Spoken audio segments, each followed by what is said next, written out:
All right. You don't like me. I don't like you. Let's just get through this, okay? Are you familiar with a movie called Nothing to Lose? Out I of, I want to maybe say the problem is that's a very generic title. It is a movie that has, I am just discovering, was written and directed and starring and produced by Dan Aykroyd. It also has John Candy and Chevy Chase and Demi Moore in it. maybe. I'm learning more about its history, which is interesting. I remember it as an absolutely terrible movie. It's about rich people driving through a small town and getting picked up for speeding. And so then they have to go to this courthouse, and there's an insane judge, and he tries to murder them. And I remember it as just atrocious. Who's playing the judge? Dan Aykroyd. And John Candy plays the sheriff and also the judge's wife, I think. And Chevy Chase is the banker. I remember the movie being out Yeah. and previews and stuff, but no, I didn't see it. I'm really curious because, like I said, I'm watching a thing sort of about the making of it, and I'm only partway through, and I don't remember if it was actually a success commercially or anything. I remember seeing it much later and hating it so much. And now I'm like, did I hate it because it's not my kind of movie, or did I hate it because it's terrible? Because I am learning that behind the scenes, it had quite the all-star group of people to put shit together. So it was a pretty big deal. And I remembered it's just awful. So I might have to check that out. Hello, everyone. Welcome to Magical Talking Hat Podcast, the only podcast in the world not created by Hatsune Miku. We're the only one left. So anything that bothers you here, our fault. I'm Tony. And I'm William, and this is episode 578. And I can tell by the look on your face you are not familiar with Hatsune Miku. I don't know if I am or not. So let me tell you a story. Hatsune Miku is a virtual Japanese idol. She is a creation of programming and CG, and it does music and stuff. But this is a thing the Japanese have created that I find kind of interesting. It's not quite an AI. We're not quite into like Simone level, but it's just through programming and sort of facade, it is a fictitious performer. And she is popular. She shows up on things and she hosts things. And of course, she has her own music and performs and things like that. At one point, she had, maybe still has, I don't know, a Twitter account. And it wasn't a full-on AI thing. It was one of those machine learning things that people put up sometimes. Horse eBooks is the one I can most remember, where it just sort of took what it found on the internet and sort of created things that looked like tweets. And so what usually happened is they just came off as very strange, but still technically intelligible. Okay. And so she did this. And at one point she tweeted, I believe what she said was, not many people know this, but I created Minecraft. Now, a lot of people took to this idea because, as you may or may not know, the gentleman who actually did create Minecraft has proven to be kind of a horrible, terrible asshole of a person. Okay. And so people were like, you know what? I like this better. Let's say Hatsune Miku created Minecraft, because then I can still like Minecraft and not have to think about the asshole who made it. And this became a thing. If there's a product that you like and its creator is now problematic, you're just saying, no, Miku made that. A very common one is that Hatsune Miku made Harry Potter, because a lot of people enjoy Harry Potter, not so much this. And it came up most recently because I saw a video talking about the old horror movie Ravenous, and its cast, which included Robert Carlyle, Guy Pearce, and Jeffrey Jones, I believe is his name, who is a gentleman who is not so much in favor these days because I believe it turned out he's a pedophile. I'm pretty sure he's in jail now. But before then, he was a prolific actor. The thing I always remember him from, for some reason, is the principal in Ferris Bueller's Day Off. But he was in a lot of things. He frequently played villains in pseudo comedic things and stuff, but he was everywhere. So I'm watching this thing about Ravenous, and it's talking about having this all-star cast, and it's like, yeah, with Robert Carlyle and Guy Pearce and veteran character actor Hatsune Miku, and they just like crossed out the name and put that, and still had the picture of him. And so anytime they would talk about his stuff, that's how they did it. So it was in my head. And then by very strange coincidence, 2 nights ago, my friend asks me at gaming, what do you know about Jeffrey Jones? And I was like, who? Because the name's not really familiar. And showed me a picture, and I'm like, that's not Jeffrey Jones, that's Hatsune Miku. So then I got to explain about Jeffrey Jones's history and also Hatsune Miku. And so, yeah, we're the only podcast in the world left that is still by us. We're the only what I'm saying is we are the only non-problematic podcast creators in the world. How did we manage that? A bold statement on 2 different levels. I was gonna say, wow. I mean, are you sure? I mean, hell, I'm also have claimed in the past that we're the only podcast that's not secretly controlled by Selena Gomez, I think, at one point. So I don't pay attention to what I say. How would we know? We'd know.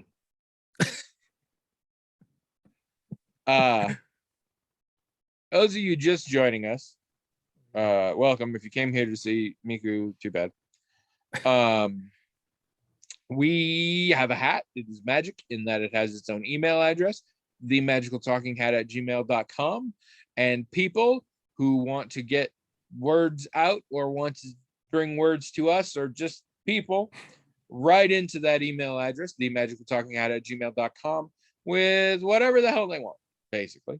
Sometimes not even much in the way of words, sometimes just pictures, which gets complicated on a podcast, but there it is. The hat, all on its own, magically forwards those emails to us. We read them on the air, talk about them till we're bored, do that for about an hour. That's the show, except the parts that aren't, which is a lot of it. A lot of it.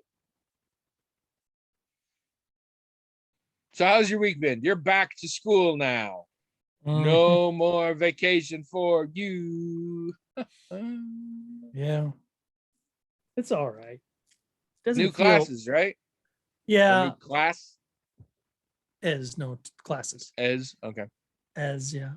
Last quarter felt just terrible for some reason. I didn't know why. Of course, I started therapy during all that because I thought something's not right here, and I was going to do it either way because, as I've often said, if you're going to be a therapist, you should. There's at least 2 reasons for you to do therapy. 1, so you understand what that process is like, but 2, you probably have stuff, right, that you need to, when you're a therapist, there's opportunities for countertransference and all kinds of stuff. And you got to have that kind of thing worked out. I've heard it's a great career move too, because you can go back later and say, hey, I was your patient, give me a job. I'm sure that would work. But they don't even need to interview. They're like, I know you far too well already. I think the work that I'm doing with my therapist is working, because I mean, I don't feel great still after school has started, but it's not as bad as it was. So that's good. I don't know if I had this in the early days of my therapy. A lot of other things suddenly seemed less important because I was like, no, I'm working on this stuff with myself. Like, whatever the rest of it, unless it was things that like I specifically needed to apply my therapy to, then suddenly it was more interesting. I mean, I think for me, it's more of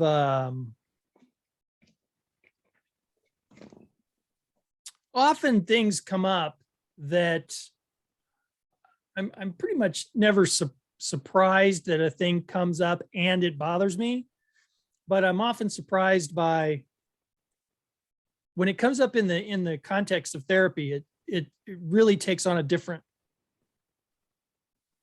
I don't know how to describe it. I mean, it's like there's a lot of things that I have thought about and addressed in my, just when I'm home thinking about things or whatever. And a lot of times when they come up in therapy, or immediately before they come up, I'm thinking, oh, this is a thing that I've talked about or thought about. And as soon as I mention it, I'll move on to the next thing or whatever. But instead I get stopped on it. So something about the therapeutic context sort of forces me to look at the thing in a different way than I'd looked at it before. So there's just a lot of material in there that I think I've attended to and I've thought about and I've worked through that I actually haven't. And I don't realize that until I bring it up to my therapist. Does that make any sense? I don't know. Absolutely. And I think it's awesome. And I absolutely understand it. Yeah. And I think it's the biggest stumbling block for a lot of people, because that very thing, people are like, I don't know that I need therapy because I've processed my stuff. And it's like, well, go there and check it out, because maybe you haven't. Yeah, maybe you haven't. That's right. Biggest breakthrough moments are when my therapist asks me something and I answer and she doesn't say anything. And after like 5 more seconds, I'm like, which probably means blah, blah, blah, blah, blah. And I'm like, oh, of course I'm like, why do I even need her? She's just sitting there. But yeah, it doesn't happen when she's not there. I think something about the magic of saying it out loud to another person changes how you're viewing it in your head, I think. I don't know. That's my guess. But I get the exact thing you're talking about. I think for me, it's with everybody else in my life. I mean, even including Abby, whether that's fair or not, including you, whether that's fair or not, I'm constantly thinking, oh, I shouldn't burden this person with that or whatever. So there's all kinds of filtering going on that I'm not really consciously thinking about. And, when I'm just by myself thinking through things, there's nobody there to check, blind spots or biases or anything else. But in this context, I guess because, it's a therapist and I certainly have a certain way that I want people to behave when they're with me, when I'm a therapist. So it would be hypocritical of me not to be in her office the way I want people to be in mine, which is perfectly open and trusting and not holding anything back. So all of those filters that I have with other people that, I unconsciously put in there because I think I tell myself I'm being polite, but I'm actually not. I'm just, I don't know what I'm being, self-loathing, I think, but that's not happening there. That's not happening there. So yeah. It comes out, things come out there that would never come out in a conversation with you or my wife or anybody else because of that filtering process that I've for some reason removed. I mean, I think I know which reason. I'm super happy about that. And I'll be honest, that was my biggest worry with you going in, that you wouldn't be able to do that. Because I mean, you and I talked about it. I'm like, if there's anybody you're going to have no privacy concerns on, it needs to be your therapist. Well, yeah, but I knew that. I mean, again, because I'm training to do this. Yeah. And I can imagine what I would want my client to feel comfortable doing. Well, yes, I can do that. But this is still something in which you are going in preparing to treat someone like you literally treat no other person in the world. So it's not a guarantee that it's something you could have easily done, but it seems like you did. And I'm very pleased about that. Yeah. I mean, I see what you're saying, but, and to be fair, I don't know if I easily did it. You know what I mean? I might. Well, quickly, it's good enough. Yeah. I might have accidentally done it, if that makes any sense, right? Like there's a part of my unconscious that was like, oh, this is a completely different situation than you've ever been in your entire life. So let's do something completely different, which without works. Really, that's good. yeah, without really checking with me, Yeah. just did it. Well, You know, in the placebo same way effect or that you something. say and these filters that you do are sometimes semi-conscious or unconscious. Yeah, You're yeah, not right, always right. choosing to be as cut off. No, And in the that's same right. way, That's I right. guess that's how it. I think what you might be possessed. Now that I'm thinking about it, it sounds like your brain just does a lot of stuff without cluing in you in on it. Well, You if I might am, be. everybody is, because that's pretty much No, how it not works. me. Literally everything I say and do is a very conscious decision on my part, Sure, sure. and I should be very ashamed of that.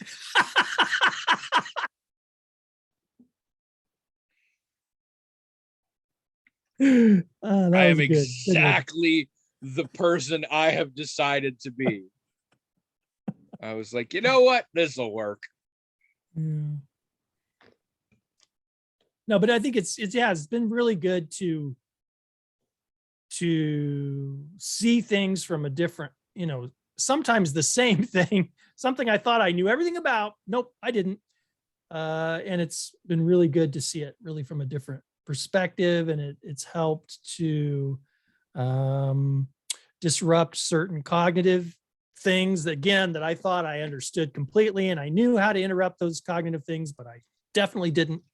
So it's been yeah, it's been really good, and I really like my therapist a lot. Personally, she's really cool. Um, so yeah, it's been a really good experience, and it will continue to be so, I'm sure. So, I mean, I do hope that your experience with your therapist has been as good as Oh, mine it's has been. gone awesome. I think we're on the verge of even moving back to once a month because Hmm. I've had quite a few times in a row where like I either come in and I'm like, things are pretty good. And there's not a lot to say. Or things where it's like, okay, this thing came up, but here's what I figured out to do. And mostly my therapist just like listened and was like, yeah, no, you sound good. And also, I feel like I'm nearing the end of therapy because we finally started talking about my wife. And if we've gotten to that point, we've exhausted every other problem I have because weirdly in the world, the things I have the least problem with is my marriage. Like everything else comes first. But we did actually this last session end up talking about her. I'm like, oh, I think we're at the end. So, I mean, how do you feel about that? The idea that the therapy might end. I mean, Well, I joke about that. I think I will keep it at once a month for indefinite. oh, to sort of maintain. Yeah, exactly, Yeah, that exactly. makes sense. That makes sense. I am trepidatious about going from every 2 weeks to once a month because I've had a few cycles in a row that were good, but I'm like, a lot of shit can go down in a month. A lot of things because with mine, a lot of it is mine was very much about like just being unhappy way more than my life, like based on the experiences I was having and the way I was feeling, those two did not match up. Right, right. And that's a lot better now, but I'm like, but even now I have bad days and stuff, Sure. but like nowadays I'll have good weeks, and that sure as shit never happened before. I don't I So don't I'm feel like getting pretty solid now, and we come in and there's just not a lot of like new stuff we really need to drill down to. This is interesting. I was talking with a friend the other day, and they were talking about how it gets tricky for them because they have so many different things they're working on, and it's really starting to get full, and like they don't even necessarily have enough time in a session to go through all the things. And I don't have that, and I don't know if it's a good thing or a bad thing, but all of my issues, all of my individual ones, seem to always go back to like one or two things. sure, And yeah. so I'm just working on those things in different aspects. And I find it interesting that like because I don't relate to this other idea because it's like, no, it was a basic perspective that was throwing off sort of everything. And it's about changing that perspective. And it's largely, and I hate to say it, it's essentially about empathy, but specifically about empathy for people interacting with me, Hmm. what it is like to interact with me, and where people who are relating to me are coming from. and sort of all of my issues with family, issues with friends, issues with work or not work, and all of that stuff seems to tie into that. Interesting. Yeah. So maybe I'm lucky, or maybe I'm reductionist, or maybe my friend is very unlucky. I don't know. Well, I'm glad to hear that you feel like you're kind of getting in front of it. I am not in front of it. Whatever it is, no way. I don't even know how many sessions I've had. And it's like the last session, we talked a little about the surgery. Mm. And that's the first time we really talked about it. Even though she has felt the whole time, because she knew that I had surgery, a serious surgery. And it kind of came up maybe one or two times. We hadn't really talked about it. So last session, she wanted to talk about it. And what happened was, which has become typical for pretty much every session, she learned something about stuff that's been going on with me that she did not realize was such a big deal. Yeah. Like, it was like that. Oh, okay. Like for example, with the surgery, we never really talked about what the surgery was, what it involved, the fact that I had a birth defect or the fact that it was an open heart surgery, Yeah. That you're now part cow. Yeah. All of that. And she thought that was a pretty dramatic thing and I think, and I've experienced this before with people, people in healthcare who I've interacted with who have asked me how I'm doing emotionally or mentally or whatever. They'll ask me what kinds of things are going on in my life, and they're often surprised to find out what they are, because I don't seem as freaked out as they would expect, given that, you know what I mean? Yeah. When I had hives one time, I went to the doctor. I had these welts all over my body, and the doctor said, "Well, there's nothing wrong with you. This is all stress." I said, "What do you mean? I don't have any stress." I said, "Well, tell me if this or this has happened in the last year." And it was like a relative dying, moving, and all of those things had happened in the previous year. I had a grandparent die, and the guy said, "Yeah, that makes stress." And it's like, I mean, dummy. you've got the whole deal of, it's not as important when it's me, but we all have some of that. I have things that I'm like, I don't even think of that as concerning, because to me, I'm like, no, it's fine or whatever. But then I stop and I'm like, imagine another person told you they were going through that right now. Yeah. You'd think that was a big deal. So just because your brain is like, no, it's not, doesn't mean it's not doing stuff back there. Yeah, there's a book. I think it's a book called The Body Keeps Score. I don't know if you've ever heard of it. No, but I like the sentiment. Well, and that's what it's about. It's about how, when things happen to you, and if they affect you in all modes, mentally, emotionally, whatever, you might think you're getting past it mentally and emotionally, but your body is keeping the score. It still feels it, and you need to work through that somehow. Which is helpful for me, because I get my massage therapy, and there are definite times where I go in there and I know I'm stressed out and I leave. I just had it the other day where I'm like, it's not that I physically feel like, I emotionally feel better about the thing that was bothering me before I showed up. Yeah. Like that can happen. But I think you're still, keep in mind, not only are you behind me in terms of how much you've been doing the therapy, and she's still getting to know you or whatever, you're way behind me, because I have been in therapy many times. So in theory, you are starting with the original shit. And in my case, I have already resolved some things in my past several decades. So in theory, you've got a lot more to work on, but also it's different for everybody. And how it goes is different, and the therapy is different. It was funny. And I've been talking with, I love my therapist now. I'll cut you if you try to take my therapist from me. But as we all know, at the beginning, I didn't think we were a good fit. Yeah, you wondered about it. Yeah. And it was because she was acting very different, and she has adjusted to me in a different way. And I've heard other people, and I hear other people talk about their therapists, And sometimes they'll say something and I'll be like, oh, from what I know about you, it makes sense that your therapist would do that. That probably wouldn't work well with me, but it makes sense for you. And then there are other times where I'm like, I would hate for a therapist. Like, I don't think it was good. And so I realized, I was talking to Aaron about, I was like, so really a big part of therapy is just being able to change on the fly. Like, being able to have a lot of options to you and to figure out which ones work for this person. So you have to be a different kind of therapist. I mean, I suppose there are therapists out there who are just one kind of therapist, but then they probably only work for very specific types of patients.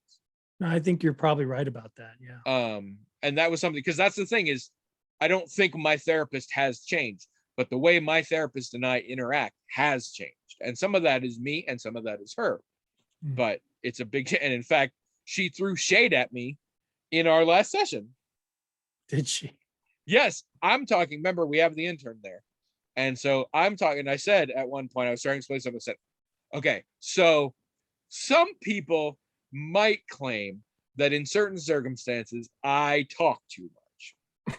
And she leans over to the intern and says, you don't say. And I said, I think it is illegal for you as my therapist to say that. I am pretty sure you had to take some sort of oath that specifically said you would not say something like that. And she just smirked at me and said, you give me crap, I give you crap. And I said, that is fair. That's fair. Yeah, that is fair. I was pretty pleased. That's pretty insightful, actually, that she knew she could get by with that. She's occasionally she I don't want to say defensive. She is very careful when I feign reaction to her sort of being like that this is the behavior I wanted her to do. But I'm aware of that and I'm happy with that. Like, I very specific, and this is what I need.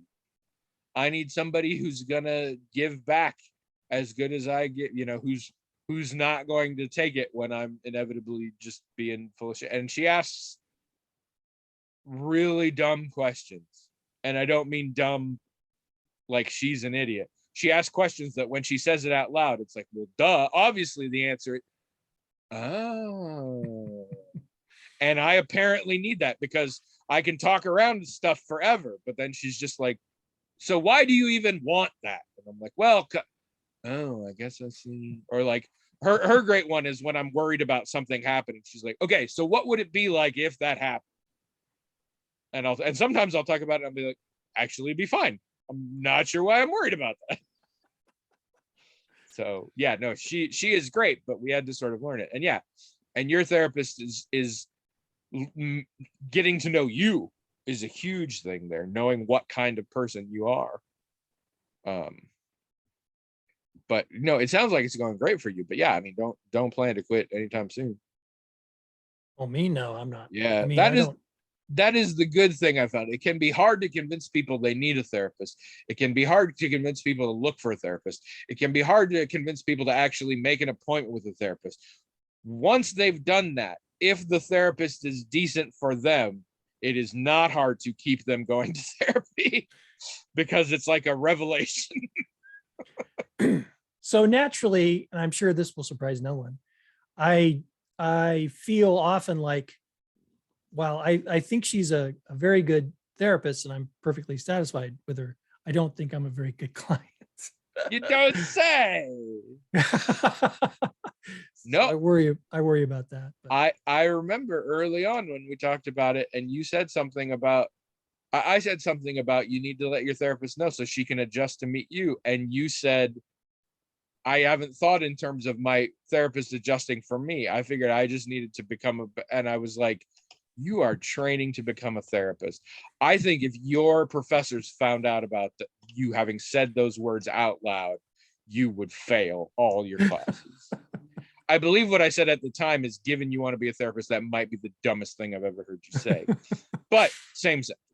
Yeah. But I mean, the fact that you had that sentiment gets right into the heart of the things I think you're working on.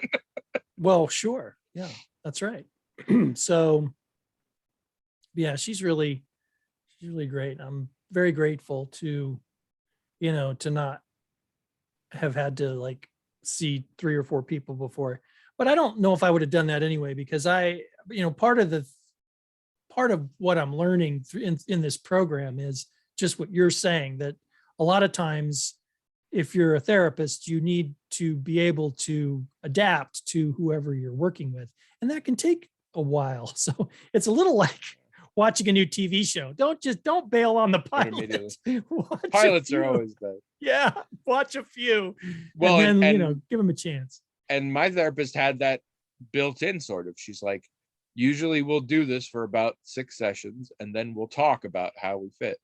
And honestly, I think part of the reason I stayed is just I had weird emotional issues, like a failure if I had to switch therapists, which is completely unfounded and bad, but I'm super glad I had him in this case because I stuck around and now I have this awesome therapist.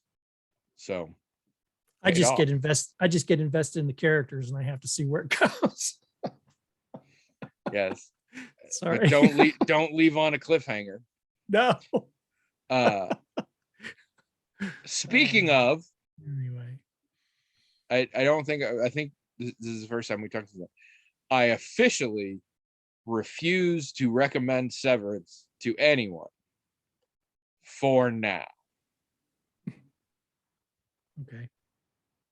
It is incredible. It may end up being one of my top shows of all time. Wow. But we have finished the season and nothing was explained and nothing was resolved. And now we just have to fucking wait. So if you're like me and don't enjoy that, wait until it's got some more seasons under it, which is definitely getting at least a second one. It has been renewed. I still don't know how I accidentally sort of got into this because I usually avoid it for this kind of thing. That show was obvious from the beginning that it was going to be about. I think maybe I was misconstrued that it was a limited series, and that is how I get tricked sometimes. Yeah. But it's definitely not. Unbelievable show. Loved it. So pissed now because like nothing. I have more questions than when we started the show. Yeah, right. We but started watching Britannia. Did you ever watch that? No, but Trish and her sister did. They bailed pretty early. I have heard is not so much good. Well, you really have to you've got to let it be what it is what it comes down to. Both of them have a little bit of either British history or Arthurian legend under their belt. Mm-hmm. And I think that might get in the way of that. It sounds like that show is not. Yeah, I mean, I've read a few books about Druids and about how the Celtic people lived in pre-Roman and post-Roman Britain. Yeah. And whoever made this show, I mean, if you liked, say, Vikings or The Last Kingdom and you think, oh, that's kind of cool, now let's see something that's made with pre-Roman Celts in mind, you're not going to get that. I mean, which I think is where it messed up a lot of people, because it looks like very similar shows, and it's a different monster. It's sort of the CW version. Well, it's like a fantasy show set in that time period. Okay. You don't really like nothing about the Druid. I mean, granted, we don't know anything about the Druids, but we know. I mean, I do, but I'm not allowed to tell you. We know enough stuff that they shouldn't be like this, and also how people lived in pre-Roman Britain and in a lot of other places. They get some of that right, but the rest of that you're kind of baffled. It's like, why did you even set it in this time frame if you weren't going to pay more attention to authenticity or say something maybe somewhat interesting about this time and place? But it's if you can get over, it's not going to be Vikings for people who like Celtic stuff. It's not going to be that. It's just some fantasy show that's set in this time period. It's actually not too bad, and it's kind of funny in some places and clever, but it's not if you have certain expectations, you're not going to like it. And I didn't like it at first because I had those expectations. Certain but expectations. yeah. What? I said certain expectations. I was also rubbing my nose while I said it, so it came out weird. But yeah, so it's hard to know. I mean, some people would like it. I think I wouldn't not Some people recommend it. because did, I think, but Yeah, but I don't know 'cause there those were people. two seasons. We went Those ahead people and are watched it. dumb. One of the reasons we watched it was because we realized there were some actors in it we liked, but and I have liked some of the performances. They're actually quite good. But yeah, you really have to accept it as being what it is, and it's fine. But if you want a thing which was what I wanted, I think I wanted the same thing that Trish and her sister wanted. Nah, it's not that. So, Yeah. and that's too bad because I would like to see something like that. But whatever. What else you watching?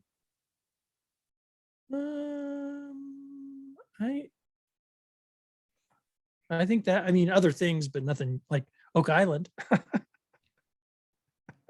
I started a new book that I'm actually reading. So a while back, I read a trilogy by some Finnish author, and I don't remember I can't pronounce his name, even if I could remember it. But I do know the first book was called The Quantum Thief, and it was a very heady sci-fi. It dealt a lot with, I don't want to say it was hard sci-fi at all, but like complicated sci-fi. Okay. And Sounds familiar.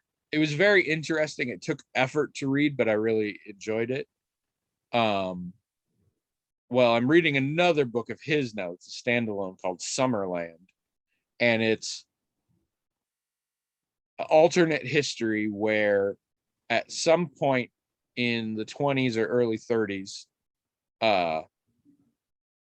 Britain discovered the afterlife. And we are now set in the late 30s where we are dealing with British intelligence and their attempts to deal with communist Russia. And it's very elaborate in that it involves an organization of agents and assets in the living world and a separate organization of agents and assets also working for the British government that are dead, that are ghosts, and are operating in that world. And so I'm very curious how this is going to all go. And there are things where apparently you can get tickets that mean when you go to the afterlife, you will actually go to heaven, as opposed to sort of just disappearing into oblivion. But like, meanwhile, we're spending some time in 1930s Spain, and Franco is taking over, and Franco has created a revolutionary's heaven, and you can get tickets for it, but everybody's like, it's fake, it's not really ready yet, and things. And so, yeah, it's getting real crazy real fast, but he's an incredibly intelligent writer, so I'm very excited to see where this goes. And the premise is very interesting to me, so we'll see. I just got to focus on it because it's one of those that, like, if you set it down for too long, you come back and you're like, I don't know what any of this means. Yeah. I have a movie I want to talk about. Okay. And I will not at all be surprised if it turns out you've seen this movie. Right. It is a relatively new movie that can be found on Netflix. It is a French movie with subtitles. It is called Oxygen, or Oxygen, if you read it on the screen. But we're on the thing, it's called Oxygen. Okay. You have not seen it? I have not. I am surprised. I would have thought it would be a thing that jumped at you. Though, to be fair, I heard about it and was not interested, and then recently heard about it with a little more context and was interested. It is a film in which a woman wakes up in what I'm going to call a sci-fi coffin. She's in a very small box, essentially, but it's like got instrument panels and things, and there's actually an AI in there named Milo, talks to her. And she doesn't remember anything about herself, but she's in this thing, and she can't get out, and the AI won't let her out, and she's awake because the AI said something went faulty, and she only has 2 hours of oxygen left. But it won't let her out, and it can't tell her who she is, and she has to get creative in terms of figuring things out based on what it is and is not authorized to tell her and stuff. And the whole thing is sort of the mystery of what's going on. I, in general, don't like this. There are shades of, a Buried Alive movie, and I don't tend to like those. I don't like movies where I just watch people panic for a long time. Right. And there's a little bit of that in here, but not too much. That being said, I don't think I can recommend it. I feel bad. I don't think it's a good movie. It is, however, especially compared to what we're getting nowadays, kind of an original and unique and novel movie. And I so desperately want to give credit for that because I seem to see it so seldom. Yeah. They tried something very different. That being said, they did it very poorly, in my opinion. Yeah. It is a movie that largely tries to be pretty hard sci-fi, and that is a problem because it is just full of holes.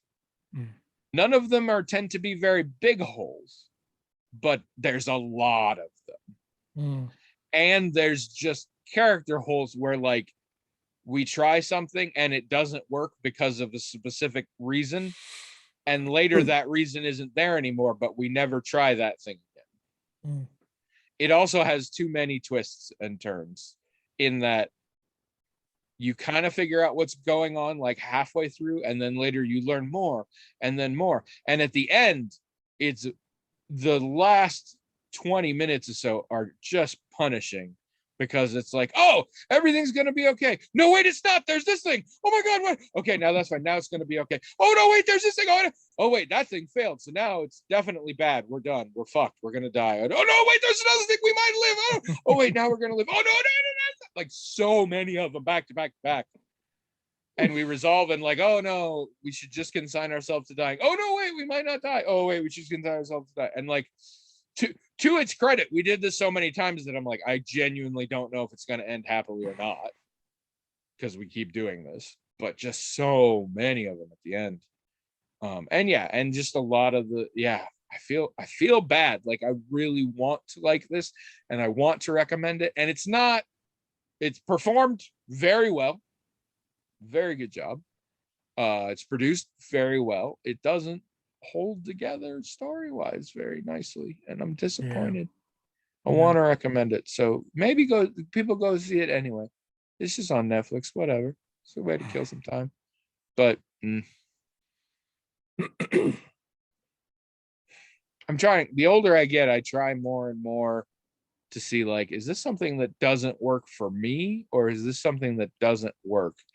And I wasn't sure, but then Trish started making noises too, and it turned out we both, because like halfway through it, I was like, this one very much, my opinion kept creeping as it went on. I'm like, oh, this is kind of cool. Oh, well, it's good in these ways, but so I was not super happy, but there you go. Also French. We've watched a few of Jordan Peele's Twilight Zone episodes. How are you feeling about those? A lot like I thought I would. When I first heard people didn't like them, I wondered if that wasn't just if you watch old Twilight Zone episodes, to appreciate them, you really have to watch them a certain way. By now, just about anybody who is sophisticated in watching TV and movies is going to be able to predict the end of every single Twilight Zone episode. They're not going to surprise you. If you're watching because you think there's going to be some mind-bending twist, no. You have to appreciate them for a completely different reason. And I think the same goes for these two. You kind of have to appreciate, for one thing, I really appreciate how well he seems to channel Rod Serling. And I love the stuff he does. I love his narration. He does it. He's not impersonating Rod Serling. He's not, but No, he's the first person I've ever seen who can do the Twilight Zone shtick before and after or whatever, and it works. Yeah. Like exactly the way it did with Rod Serling. Yeah. You can usually see the end coming, but that's okay because, like I said, Yeah. you have to appreciate it on a completely different level or in a completely different way. Twilight Zone is not Outer Limits or Black Mirror. It's a different thing. Yeah. And so I like it. I think it's great. I think if you like the Twilight Zone and the spirit of it and what it does give you, I think he gets it. And I really like it, but I could understand other people it maybe not being their thing. I can totally understand that. See, now I find this interesting for two connected reasons. One, I also like the Twilight Zone in the very spirit you were talking about. I also very much dislike this show, and we discussed it in detail a long time ago. Yeah, but I didn't watch it, so. Yeah, but you didn't speak to any of the things that are the reasons I didn't like it. Oh, no, I know that. But I mean, a lot of, I don't know if I can speak to those things. I'm just talking about some people who I heard express dislike for it. I didn't think that they would like the original either. All right. Well, do you remember why I didn't like it? I know, not off the top of my head. I don't That would recall. explain why you can't speak to it. Well, all I recall is it wasn't whatever your complaints were. That I don't recall them being the same as the No, but I will the say standard. one could be stated as it doesn't do Twilight Zone because it is trying to combine two things: Twilight Zone and very pointed, very current, very topical social commentary. Well, I mean, yeah, there's that part, sure. Twilight Zone expressed very broad strokes of morality, and not even always that, but often very broad, careful what you wish for, do unto others, these kind of things. Yeah. We're all the same. This is, let me tell you something about Black people in this country. Let me tell you something about police brutality. Let me tell you something about Donald Trump. And every single one, the point was so muddled every time. What it had to say was at best muddled, and in some cases, to me, just completely out of touch. Sure, but I mean, I find that to me, there's a certain kind of thing that people try to do in storytelling that almost always fails. And people usually see it and can recognize it very easily in, like, say, Christian entertainment, right?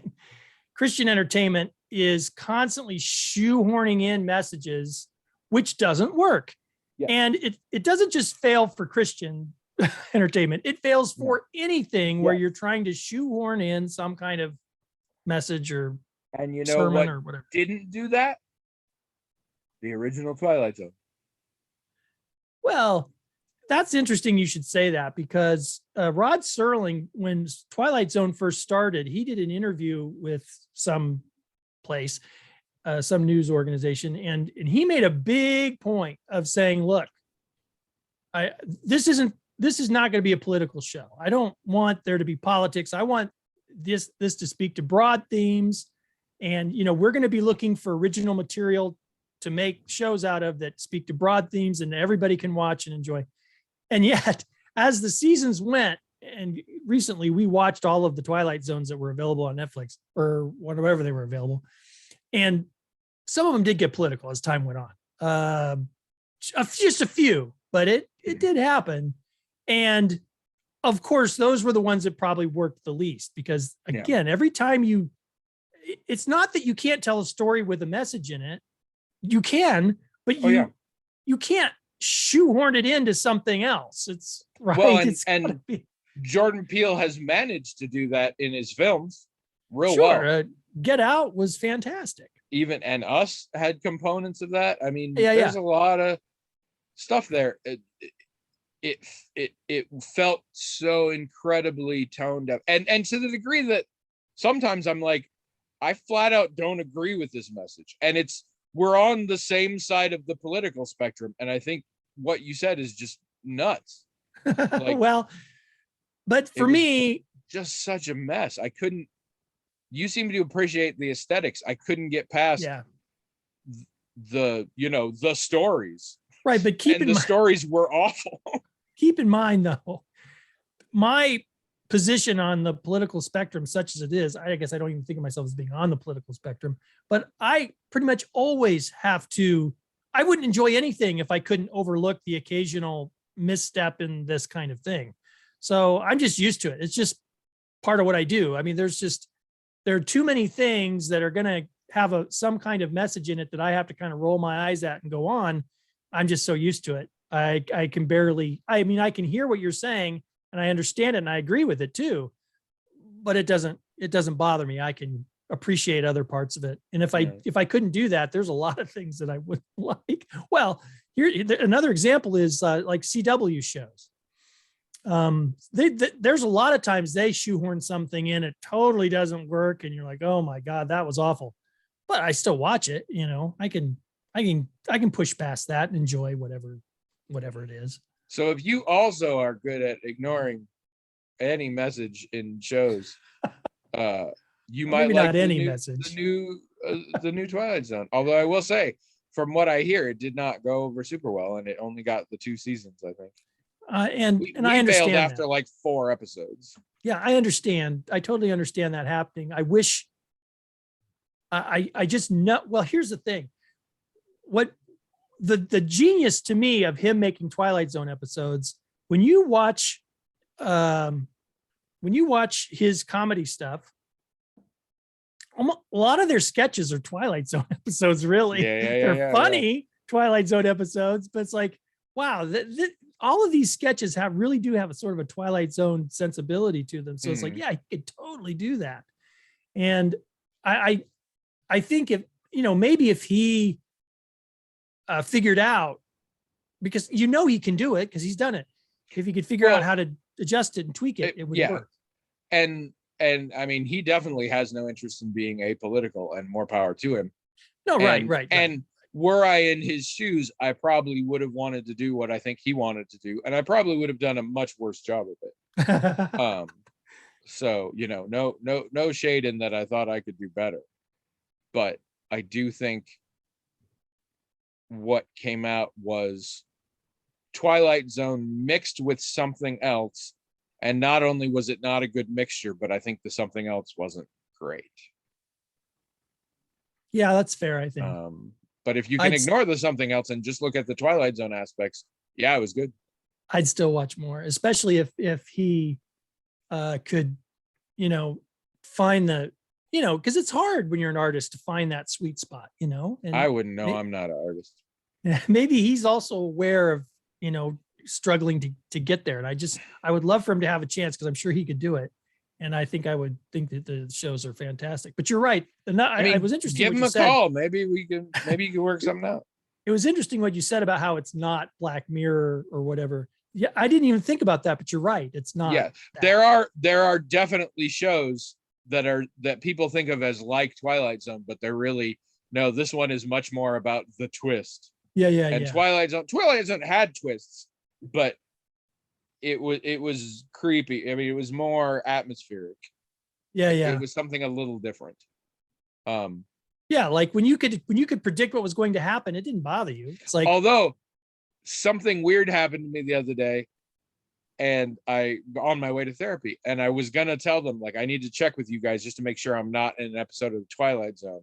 But as I was thinking that on the drive over, I was like, that's too old school. I need to update it. So when I went in, I said, I need to check with you guys to make sure I'm not in an episode of Black Mirror. Yeah. If you want to weigh in on this Twilight Zone thing, because why not? Go to the blog, magicaltalkinghat.com. Tell us what you thought, if you watched it, or if you want to watch it, or if you watched the original, or if you're like, what's the Twilight Zone? Whatever. We just like having you involved. Also, just as a little addendum here, the movie Oxygen is yet another one of those that I'm like, as a half-hour Twilight Zone, Outer Limits, something like that, it could have nailed it. It just wasn't good feature length. All right, I believe we have 2 emails in total. So Hmm. let's use up one of our precious limited resources here. You go ahead and read it to us, and Oh, we okay. will soldier on. If you'd like us not to die, write the magical talking hat at gmail.com with something, please. The boss will come and hurt us if we don't. Jazz sends an email titled Beyond the Binary. But what So it's about binary? me. What binary is she talking about? So outside of the Or DC Marvel franchises, oh do my y'all god. read any other comics or manga? That part's for Tony, as I know Will doesn't read manga. No, I don't read manga. Although we have had manga in the house because the kids did read it. Manga in the house. So I've seen it, and I guess I've read some, but it didn't do anything for me. Anyhow, I've read and I think own the whole Love and Robots series. Oh well, I have a Love and Robots book that Jazz gave me. Hey, Trade paperback. small world in that it just involves the 2 of you. Which I highly recommend if you haven't read it. Yeah, and it was good. The trade I have was a good read. And let's see. And let's throw in graphic novels too. Any of those you've especially liked? I mean, other than Love and Rockets, which I got from her, and I have some other things that she sent me that I haven't read yet that aren't DC or Marvel. Outside of that, I mean, we've had like Image Comics come through here, and we've had a few other kinds whose titles I don't really remember off the top of my head, because mostly Abby liked reading them. There was a series called Ghost, and I forget who published it. And that's not going to tell. I mean, there's probably lots of series called Ghost, but I don't remember who published that.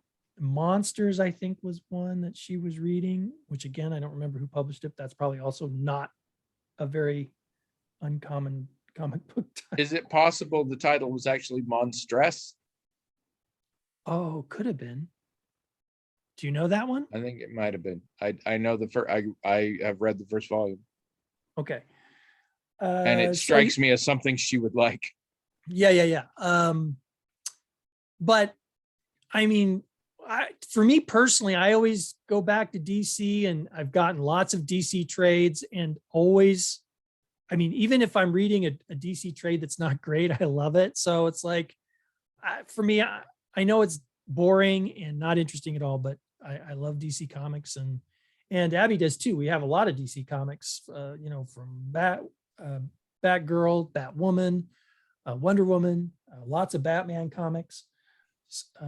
So yeah, I'm interested in other comics, as I don't have any kind of like prejudice against other comics, and we do have some other ones in the house, but they're mostly ones that Abby has liked, and I think she'd like to keep reading that series, Monstrous, you say it's called. I think she'd like to keep Yes. reading that, but she hasn't gotten that. I think she's got the first trade, like you said, the first volume, whatever, and I think that's it. But I think if I were to go into Amazon and look at we keep a list of things that we're looking forward to buying, or wish list or whatever. I think the new volumes are on there. Well, what about you? Probably have a lot, right? Or actually, you've said that you're not that into comic books that much. I have a very, very complicated history with comic books and anime and manga and all of that. Oh, okay, good. Well, let's hear about it. All right. So when I was born, no, I didn't read comics. I mean, I'm sure I had some as a kid that I would grab somewhere that would come free with a Happy Meal or some shit. I mean, as a little kid in the 80s, a comic will end up in your hands occasionally. Sure, but I didn't read anything serialized or like specific superheroes or things like that. And then in junior high, my friend group were a bunch of people who read comics. Oh, okay. Yeah, I think you've said that before. And I continued to not read comics, but I would hear them talk about comics, and I would learn things about different arcs and different artists and things like that. I believe I read exactly one issue of one comic in junior high, and it was an episode of the Uncanny X-Men, where they were at Jean Grey's funeral. I don't know which time.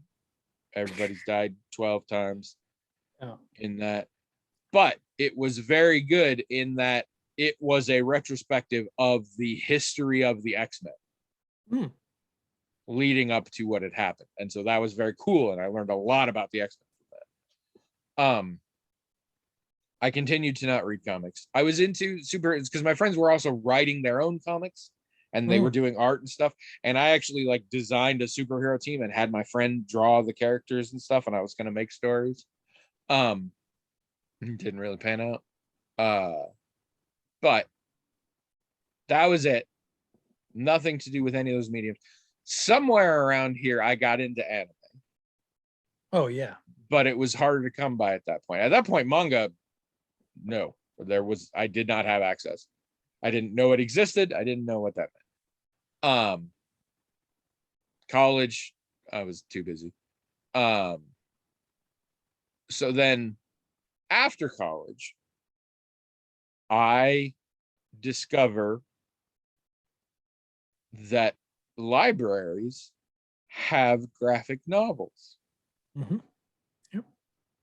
And that trade paperbacks are things where a bunch of comics were put together into what is sort of a graphic novel.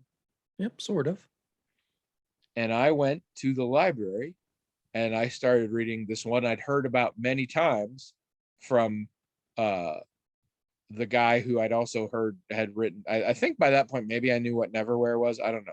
I'd heard of Neil Gaiman, and I'd heard Sandman was his thing. And I started reading it, and I read all of Sandman. And then I read the spinoff of Lucifer, and I read all of Lucifer. And then I read other spinoffs that took place in The Dreaming, or that were other characters, a lot of things under the Vertigo DC imprint. Yeah. And it sort of went from there. I also became friends with people who read comics. I mean, who have read comics their whole lives and are in their 50s and still go to the store when the new issues come out and buy them, and their house is full of boxes that are full of comics. Yeah, right. Sorry, somebody from Florida is calling me. I don't know what that's about. And so through them, they lent me trade paperbacks, and they would say, "Oh, you like this? Try this." So then I branched out into things like Grant Morrison, Brian K. Vaughan. I read The Invisibles and loved it. I read The Filth, and I loved that. I read Ex Machina, most of it, and I really like that. I read Y, The Last Man, things like this. I really enjoyed these. I discovered manga. I didn't really read any of them.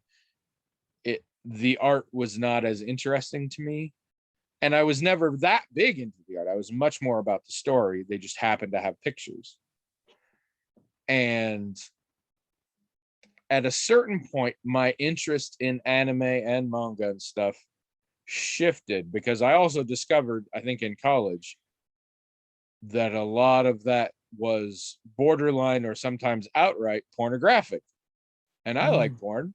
So then I got into that. And then at a certain point, I was like, nowadays I basically only do any anime or doshinji or manga if it's pornographic.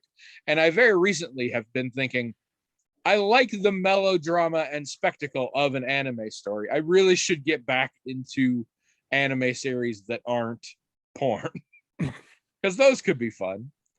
And I did have some. There was a while, especially during that very short time of torrenting everything I could get my hands on illegally. I got several anime series. That's how, when I got into Witch Hunter Robin and some of the other like vampire related ones and stuff like that. But there are a few now. And now that the Nibblings are getting into it, because the neighbor children are really into some of them, and I'm not interested in some of the ones they are, but the other ones I am. So I've been thinking, and now that it's fucking everywhere, also every streaming service has an anime section, I've been thinking I should get into that. Manga still are I don't know. Sometimes I'm curious, and sometimes I look online and I see sort of what the plots are, and sometimes the manga plots are way more nuanced and interesting than the anime they're based off of. And for a while, everybody was buying me comics. I have some trade paperbacks, and Trish got me the greatest comics of 2010 or something. That's this big hardbound book, and I own trades and hardcover for Sandman and trades for Lucifer and stuff like that. But I kind of am over it, and I'm just recently, as you mentioned, thinking I might not be into comics or particularly into superheroes. Part of the reason I was never into comics is I don't like the stuff that doesn't end. And that was a problem for me. You know this already. When I read books, I have to read the first book in the series. And in fact, if it's a sequel series, I have to read the first book in the book before that, the series before that. Yeah. And it's very hard to go back to the first ever Spider-Man or the first ever Batman. It's really hard. I don't have millions of dollars / a time machine. And so I wanted like condensed things. Or again, like with Sandman, I read it after it was done. And admittedly, they brought it back and I've looked into it a little bit, but like full on bookmarks, this is the end of the series kind of thing. But tied into that is it's too messy. Comic books are too messy. I don't like plot holes. And comic books are more whole than plot if you look at them in the long run. If you look in a particular like a particular story arc, fine. But then you compare it to the next one and they're like, those are contradicting each other like every other page. And I can't, it's become soap operas and I can't do those either anymore. I used to, but. Yeah, I mean, when I was growing up reading comic books, they weren't, I mean, they were very episodic.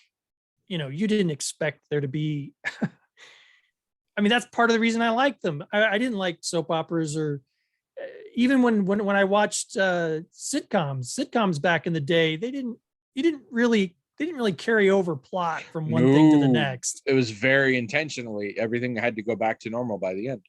Well, right. And in fact, I think the only reason I could watch fiction on TV was because they were really just sketch shows with stock characters is how I watched. That's how it was in my head. And that's the only reason I could watch it. If anyone ever tried to get me to watch something that had something that was, you had to watch the next or whatever, like any soap opera, didn't care, couldn't deal with that. Yeah. And comic books weren't like that when I was young and reading them when I was little. And when they started to get that way, I got less interested because for the same reasons you're just saying.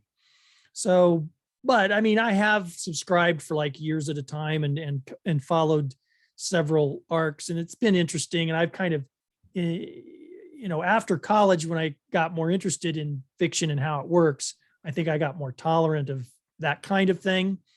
And I do like, you know, I like to binge TV shows that have an arc that goes the whole way and stuff like that. Me too. Babylon 5 was a game changer for me all around. Babylon 5 was the first time it was a show that really had an arc that mattered.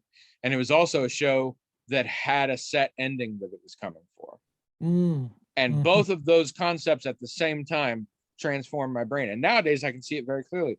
I love stories. Stories need to have endings. That is, the ending is a critical part of a story. Yeah. I'm now in Final Fantasy 14. One of the reasons I finally made the decision to do that is the last expansion that came out ends this huge story they've been doing. Now, don't get me wrong. They're still coming out with shit. They dropped a new patch the other day that has new story content, but it's like a different story, a spin-off story. It's different things.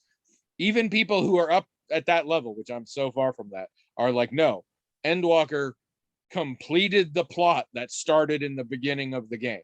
And I'm like, that's what I want. Yeah. And even my shows that I love, I was sad for a minute, but I love that Good Place ended after 4 seasons. Right. It was perfect. You know, And I like the British version of The Office, Yes. partly because they knew when to stop. Yes. But I like Comics also, just seem like Lost to me. yeah, maybe. But I also, because I started with superheroes in such an episodic way, it's very easy for me to think of, well, this is a Batman story and this is a Batman story. And I like stories with Batman in them. They can be completely different. They don't have to have any continuity. I mean, you can go from one writer and artist to another, like right after the other, where there's Yeah. supposed to be continuity, and I don't care if there's continuity. Yeah. I just like that it's got Batman in it, and And it's I a think different there's take on Batman. There's a buy-in factor. There's definitely shows and book series and stuff that I'm like, I bought in because of this reason, this reason, this reason. The show went on to do things I didn't like, but those 3 reasons still exist. Yeah, right. And had I known at the time, I might not have gotten involved. But now that I do, I still like it for those reasons. Sure. Yeah. I watch But that doesn't happen Legends. to me very often. I watch Legends of Tomorrow. I've basically stopped watching all the other DC shows, but I still watch Legends and I still like it, even though it's totally, I mean, nuts. that show has just become the cosplay comedy hour. That show figured it out. That show was like, we're just some bizarre, silly bullshit. Let's run with that. And that's what people want. I keep trying to get Trish and Steph back to it. They went through several seasons, but there's more now. And I'm like, I think it's really going to get into the kind of shit you guys like watching. But they haven't gone back to it yet. It's fun. And I like Katie Lotes. I've liked her in everything she's ever been in. I think she's a very underrated actor. I have a hard time with that concept that people have, where it's like, this show sucks, but I really like this actor, so I keep watching. I have the opposite problem. I'm like, if a show sucks, but it has somebody I really like, it makes me like them less, rather than the buffeting the show for me. Now, a character can do it. If it's like, this show sucks, but this character is good, regardless of who it's played by, that I can do. But if it's like, no, in amongst the suckage is somebody who I know is really good, also being in the suckage, I'm like, no, I just think less. But yeah, you can get there with the character. Like I watched far more of The Blacklist than I ever should for James Spader in a hat.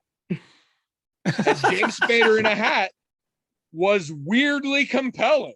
But the rest of the show I hated so much that eventually he could not overcome, even with his hat, the problems of it. But yeah, people talk about that, and I'm just like, no, that doesn't make me tolerate a show. That makes me less tolerant of the actor I love.